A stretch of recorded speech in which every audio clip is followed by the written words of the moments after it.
Assalamu alaikum warahmatullahi ta'ala wabarakatuh. Labaran Hausa daga shafin Hutu Dole mai karantawa Ahmad Ahmad.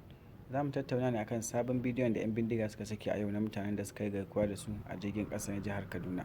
A ranar 28 ga watan Maris ne 'yan bindiga suka yi garkuwa da su, wanda har yanzu kuma gwamnati ba su ceto su ba. Duk da dai a kwanakin baya gwamnatin ta ceto wasu 'yan kaɗan daga cikinsu, amma dai har yanzu akwai sauran mutane 40 wanda ba a ceto su ba. 'Yan bindigar sun saki sabon faifan ne a yau, inda suke lallasa wasu daga cikin matasa a cikinsu suna ta kuka, yayin da kuma su ma sauran matan dai duk da suna gefe ba su taɓa su ba, suna ta kuka, suna ta zage-zage, suna kuma kalubalantar gwamnatin Najeriya, inda suka tilasta wasu daga cikin matasan dole suka yi bayani. Matasan sun bayyana cewa don Allah gwamnatin Najeriya ta ceto su, idan kuma ba za ta iya ba to suna neman tallafi daga kasashen waje masu ƙarfi kamar ƙasar Ingila, Amurka da kuma Faransa. Da babban abin tausayi a cikin wannan bidiyon shine akwai wata tsohuwa tana nan ita ma tana kuka, da kuma wata mata mai shayarwa ita ma duk dai a cikin wayannan mutanen da aka yi garkuwa da su, wanda kuma har yanzu ba a sako su ba, suna nan cikin daji kunamai da macizai na cigaba da cizon su.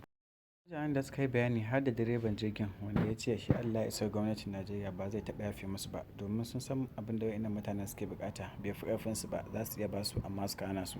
Saboda haka shi ba zai taɓa yafe musu ba har abada, kuma don Allah yana roƙon ƙasar Amurka da Ingila da Faransa da su shigo cikin wannan lamarin, domin wannan abin ya fi ƙarfin Najeriya. Gwamnatin Najeriya ta gaza, ba za ta iya ba. Domin samun labarai da ɗumi su na ƙasa Najeriya da ma ƙetare baki ɗaya, sai ku ziyarci shafinmu na Hutu Dole, kuma kada ku manta ku danna mana ƙararrawa da kuma like. Mun gode.